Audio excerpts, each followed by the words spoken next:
अच्छा, अब मैं अरब दुनिया से सीधी पंजाब में आ रही हूँ, क्योंकि ये भी एक बड़ा लोगों के लिए दिलचस्पी का वो है कि उस्मान बुज़दार साहब पे जब सवाल किया गया कि ये नैब ने बुला लिया है, उनके आमदनी से ज़्यादा जो असासे हैं और ये वो जो शराब के लाइसेंस वाला केस है, तो फिर वज़ीर आज़म ने बड़ी एक उनकी डिफेंड किया उनको और कहा कि भाई एक इतने बड़े सूबे के चीफ एग्जीक्यूटिव को इन्होंने नैब ने ऐसे तलब कर लिया और ये तो एक्साइज का मामला था।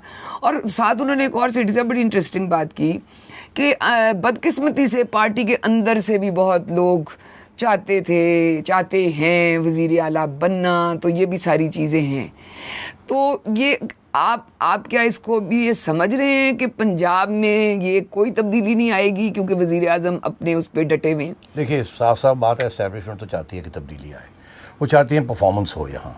वो समझते हैं कि उस्मान बुज़दार गवर्नमेंट को और PTI को और इमरान खान को ख़राब कर रहा है, और क्योंकि ख़राब कर रहा है तो इंस्टेबिलिटी हो रही है, और उस वजह से क्योंकि वो चीफ मिनिस्टर नहीं चला सकता, बन नहीं सकता, बन तो गया मगर हुकूमत नहीं चला रहा, दो चीज़ें हो रही हैं। एक ये कि ऊपर वाली जो ब्यूरोक्रेसी है, सीनियर ब्यूरोक्रेसी, वो उन्होंने पेन डाउन कर दी है। वो कहते हैं हम कोई फ़ैसला नहीं करेंगे क्योंकि हर रोज़ तब्दील हो रहे हैं लोग, कोई बंदा आता। अब लाहौर कमिश्नर की ले लें, पिछले 42 डेज़ में आपको पता है लाहौर में कमिश्नर कोई नहीं है, कोई बनने के लिए तैयार नहीं है, क्योंकि वो आते हैं जाते हैं। जैसे FBR में आए गए 5 सेक्रेटरीज़ आए, चीफ सेक्रेटरीज़ आए गए, यही हो रहा है यहाँ। तो कोई बनना नहीं चाहता और कोई फ़ैसला नहीं करना चाहता। एक तो ये, दूसरा ये कि जो लोअर ब्यूरोक्रेसी है वहाँ इतनी ज़्यादा करप्शन बढ़ गई है, क्योंकि सीनियर ब्यूरोक्रेसी ने पेन डाउन कर दिया, फैसले नहीं कर रहे। लोअर ब्यूरोक्रेसी जो है वो करप्शन में इन्वॉल्व हो गई है, और वो करप्शन जो है वो चीफ मिनिस्टर के दरवाजे तक पहुँच गई है, जिसकी वजह से यहाँ बहुत बड़ी क्राइसिस है पंजाब के अंदर। मगर प्राइम मिनिस्टर साहब तस्लीम करने के लिए तैयार नहीं। उसकी दो वजूहत है। एक तो शायद उन्हें किसी फरिश्ते ने ये कह दिया है कि जी अगर आपने पंजाब में तब्दीली लाए तो आप भी गए। कोई वहम है, कोई सुपरस्टिशन है या कोई ख्वाब है, जो भी है। अब वो कहते ठीक है, बुज़दार को नहीं छोड़ना, जिस दिन बुज़दार गया मैं भी गया, किसी ने ये कह दिया उनको। अब वो यकीन कर रहे हैं, सेल्फ बिलीफ तो है ना, अपने आप को हिप्नोटाइज तो कर लेते हैं ना, सेल्फ हिप्नोटाइज।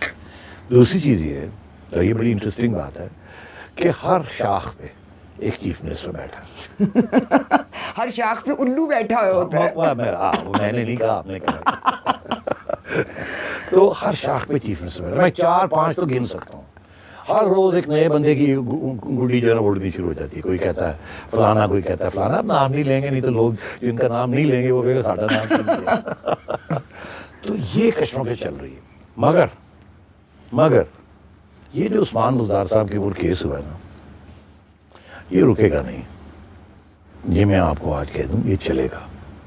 और ये उसी किस्म का केस है उस्मान बुज़दार के ऊपर जो कि ये चलेगा, इसका कोई नतीजा नहीं निकलेगा, क्योंकि नतीजा निकला तो ये गया, तो उस्मान बुज़दार गया, तो नतीजा नहीं निकलेगा, केस रहेगा, तलवार रहेगी। जैसे फॉरेन फंडिंग केस की तलवार इमरान खान साहब के ऊपर और PTI के ऊपर है और रहेगी, इसी तरीके के साथ ये भी है और रहेगा। अभी नैब ने जो बुलाया चीफ मिनिस्टर साहब को, उसके बाद PS to CM उस वक्त के जिस वक्त ये चीज़ें साइन वाइन हुई थी, तो मेरा ख्याल है कि सबको पता हुआ क्या है और कहाँ से ऑर्डर आया और कैसे हुआ और क्या नहीं हुआ। इसमें वो लोग अप्रूवर भी बन जाएंगे। मैं आपको लिख के दे रहा हूँ, और मेरी खबर भी है अंदर की, चिड़िया की। मगर बात यह है कि उस्मान बुज़दार जो मर्ज़ी कोई कर ले, उस वक्त तक नहीं जाएगा जब तक इमरान खान फैसला नहीं करेगा कि इसको अब जाना है। और इमरान खान साहब ने अपने जहन में ये बात बैठा ली है कि अगर ये गया तो मैं नहीं बचूंगा। अब वो उसके पीछे क्या सोच है, क्या फ़लसफ़ा है, क्या जादू है, ये मैं कुछ नहीं कह सकता। तो उस्मान बुज़दार साहब टिके हुए हैं, कोई उनको फ़िक्र की बात नहीं है। हाँ, तो इमरान खान साहब अपने आप को बचाते बचाते चाहे पंजाब जो है ना वो उसका बेड़ा गर्क हो जाए। अच्छा जी, आगे आते हैं। ये जो उन्होंने शुगर स्कैंडल पे, शुगर माफिया, उस पर भी बड़ी बात हुई और उन्होंने कहा कि ये जहांगीर तरीन का भी बीच में जिक्र आया। तो खान साहब ने कहा, पहले तो उन्होंने वही वाली बात पहले की कि जी ये किस तरह से माफिया, किस तरह से हर सियासी जमात के अंदर ये लोग बैठे हुए हैं जो ये सियासी जो शुगर माफिया का हिस्सा हैं। और उनका मुझे बड़ा अफसोस हुआ जब वो कमीशन की रिपोर्ट में जहांगीर तरीन साहब का नाम आया, मुझे बड़ा अफसोस हुआ। मुझे ये बताएं कि उनको पता नहीं था कि जहाज़ वो लेके फिर रहे हैं, अरबों रुपया वो बीच में लगा रहे हैं। तो खान साहब को अंदाज़ा नहीं था, वो क्या उनका ख्याल था कि करियाने की दुकान चला रहे हैं जिससे ये पैसा कमा रहे हैं? खान साहब को सब पता था। खान साहब को इस बात का भी पता था कि शुगर को सब्सिडी दी जाती है, सबसे ज़्यादा सब्सिडी उस ग्रुप को मिलती है जिसका सबसे बड़ा हिस्सा है। खान साहब को ये भी पता था कि सब्सिडी एक्सपोर्ट के ऊपर मिलती है और बहुत सी एक्सपोर्ट जो है वो होती नहीं है, कागजी कार्रवाई होती है। फॉर एग्जांपल शुगर रिपोर्ट में लिखा है कि अफगानिस्तान एक्सपोर्ट हुई है, वो नहीं हुई। अफगानिस्तान में शुगर की इतनी रिक्वायरमेंट नहीं है कि वहाँ आप एक्सपोर्ट करें। कागजी कार्रवाई हुई है कि ट्रक में इतने क्रॉस कर गया, बॉर्डर वापस आ गया, ट्रक में क्या था क्या नहीं था, कागज़ कैसे, सब पता है। ये कुछ छुपी हुई बात नहीं होती। मगर जहांगीर तरीन साहब एक ATM रहे हैं पीटीआई के, इसमें कोई शक ही नहीं है। और इमरान खान साहब खुद तस्लीम करते हैं कि उनसे बहुत मुतासर रहे हैं। कहते हैं बड़ा केपेबल आदमी है। वो कहते हैं सबसे ज़्यादा जिसने जिद्दोजहद में मेरी मदद की है वो जहांगीर तरीन। और उनको कहते हैं मुझे तकलीफ हुई है ये सब। हाँ। मगर मैं क्या करता, मुझे तो किसी को बचाना नहीं है, सबके अब इक्वल है। यहाँ तक तो बात सही है। मगर बात ये है कि ये जो सारी सब्सिडी का मामला हुआ और जो शुगर प्राइसेस बढ़ी, इशू तो ये बना ना जी। यहाँ से ये सब कुछ शुरू हुआ। उधर तो आते नहीं है ना लोग, जहांगीर तरीन के ऊपर आके रोक देते हैं। बात तो जहांगीर तरीन की नहीं है, बात ये है कि आटा की कीमत क्यों बढ़ी, शुगर की कीमत क्यों बढ़ी, और आप क्या कर रहे हैं आवाम की सहूलत के लिए कि ये कीमतें को कम किया जाए और जिन लोगों ने ये काम किया उनको पकड़ा जाए। सवाल तो ये है जी। इसकी तरफ, और सवाल यही था पोस्ट का। हाँ। मगर जवाब नहीं मिला ना। जवाब जहांगीर तरीन के ऊपर इधर उधर होके और वो फारग हो गए और ये कह दिया कि जी मैं क्या करता, वो ठीक है मेरे बड़े करीब थे मगर मैं किसी को प्रोटेक्ट नहीं करना चाहता, मेरी तो कोई फैमिली नहीं है, मेरी कोई फ्रेंड्स नहीं है। फैमिली तो नहीं है, फ्रेंड्स तो भरे हुए हैं ना। फ्रेंड्स तो क्रोनीज, बडीज, फ्रेंड्स वो तो भरे हुए हैं ना। तो वो तो पहली गलत बयानी। एक और गलत बयानी, और बहुत बड़ी गलत बयानी, और ये एक तसलसल गलत बयानी खान साहब कर रहे हैं कि देखिए जी हमारी रियासत एलीट कैप्चर होगी जी। Elite capture, elite capture, elite capture, elite capture, ये एलीटों ने ये कर दिया, एलीटों ने ये कर दिया, आवाम पिस के ये हो गए। भाई साहब सारी एलीट तो आपकी काबीना में बैठी, सारी एलीट आपकी पार्लियामेंट में बैठी और वो पीटीआई के अंदर है, बाकी सियासी जमातों में भी है। मगर एलीट, पीटीआई भी तो अब एलीट की पार्टी होगी ना। आप गिन सकते हैं वो लोग जो एलीट का हिस्सा नहीं है, बाकी तो सारे जो लोटे आए हैं वो एलीट ही के थे ना।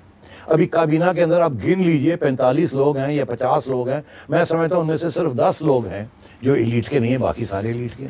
मिनिस्टर ऑफ कॉमर्स एलीट का है, minister of national food security elite का है, फॉरेन मिनिस्टर एलीट का है, मैं गिनता जाऊंगा, मैं कहाँ रुकूंगा, ठीक है। एग्रीकल्चर का मिनिस्टर एलीट का है, यहाँ भी वही हाल है।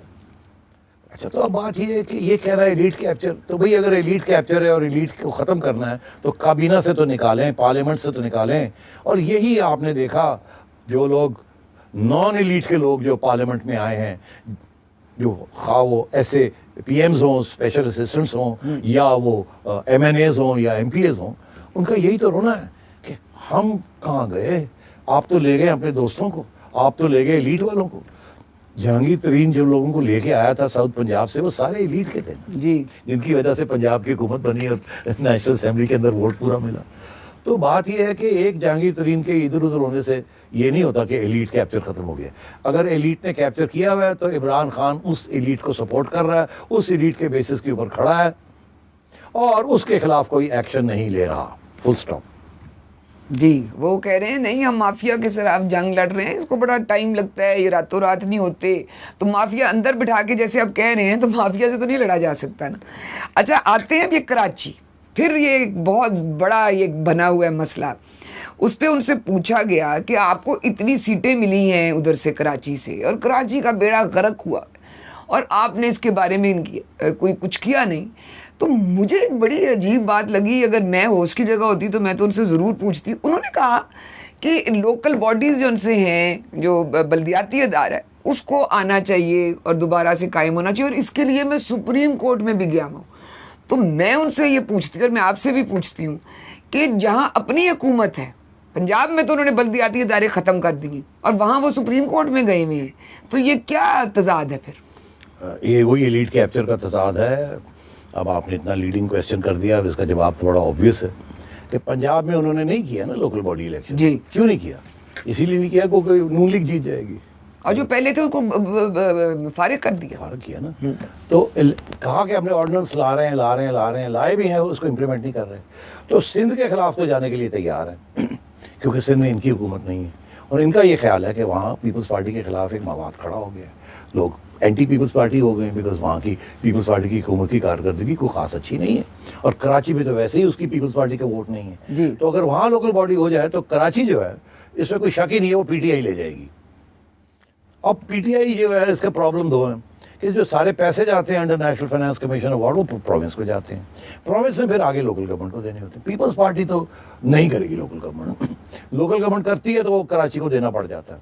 उनके अपने मफाद में यही है कि इसको भी टाला जाए, ऐसे किया जाए, और अगर इलेक्शन भी करवाने हैं तो किसी और कानून के तहत करवाए जाएँ ताकि उनके हाथ से कराची ना निकल जाए। मगर कराची तो उनके हाथ में कभी था ही नहीं। एक वक्त था कि थोड़ा बहुत कभी कभी उनको थोड़ी सीटें मिली थी, मगर उसके बाद कराची कभी भी पीपल्स पार्टी का शहर नहीं रहा और ना ही नून लीग का शहर है।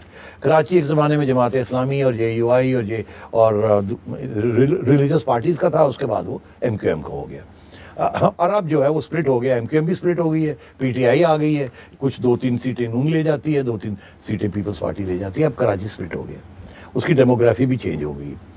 इमरान खान साहब ने इस दफ़ा अच्छा कारकर्दगी शो की है, वो और वहाँ तक फरिश्तों ने भी थोड़ी बहुत मदद की थी, मगर इसमें कोई शक नहीं है कि अगर आज इलेक्शन हो कराची में तो पीपल्स पार्टी को कुछ नहीं मिलेगा, PTI को ज़्यादा कुछ मिलेगा। मगर उसका फ़ायदा क्या अगर वहाँ लोकल बॉडी और फंड्स नहीं होंगे, और फंड्स प्रोविंशियल गवर्नमेंट आने हैं, फेडरल गवर्नमेंट नहीं डायरेक्टली दे सकती। तो ये NFC अवार्ड का यही तो प्रॉब्लम बना हुआ है। अब इसलिए ये चेंज करना चाह रहे हैं, ये चाह रहे हैं कि जी फैसला हो जाए सेंटर में कि अगर 10 रुपये जाने हैं प्रोविंस में तो उसमें से 7 रुपये लोकल गवर्नमेंट को जाने चाहिए, या 4 रुपये या 5 रुपये, और जो टैक्सेस हैं फेडरल, प्रोविंशियल और लोकल, ये क्लियर कट सारे डिमार्केशन हो जाए ताकि लोकल गवर्नमेंट जो है उसको एम्पावर किया जाए। याद रहे तमकरत कि लोकल गवर्नमेंट के ऊपर जो तवज्जो दी जाती है वो जमहूरियत में दी जाती है, मगर हमारे यहाँ जमहूरी रवाज के अंदर लोकल गवर्नमेंट को नहीं दी जाती, फेडरल और प्रोविंशियल गवर्नमेंट को दी जाती है। और लोकल गवर्नमेंट को कौन तस्लीम करता है या कौन चाहता है कि लोकल गवर्नमेंट उभरे? फौजी अमरीत। जब भी फौजी आए हैं, डायरेक्ट आए हैं, उन्होंने लोकल गवर्नमेंट को तवज्जो दी है।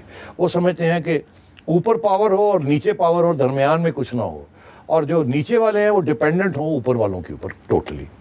तो इसलिए आपने देखा यूब खान के ज़माने में BDs बने, ज़िया के ज़माने में आपने देखा non party elections, local government आ गई, और मुशर्रफ साहब ने भी, उनके भी वो जनरल साहब थे, आपको याद होगा, उन्होंने भी एक नया लोकल बॉडी का ये बनाया। तो ये जो बहुत सारे सियासतदान आज आप देख रहे हैं ये फौजियों ने बनाए हुए हैं ड्यूरिंग द लोकल बॉडी इरा, वहाँ से उठाए, इसलिए इनकी जो लॉयल्टीज़ हैं, इवेंचुअल लॉयल्टीज़ जो हैं वो इस्टेब्लिशमेंट के साथ है।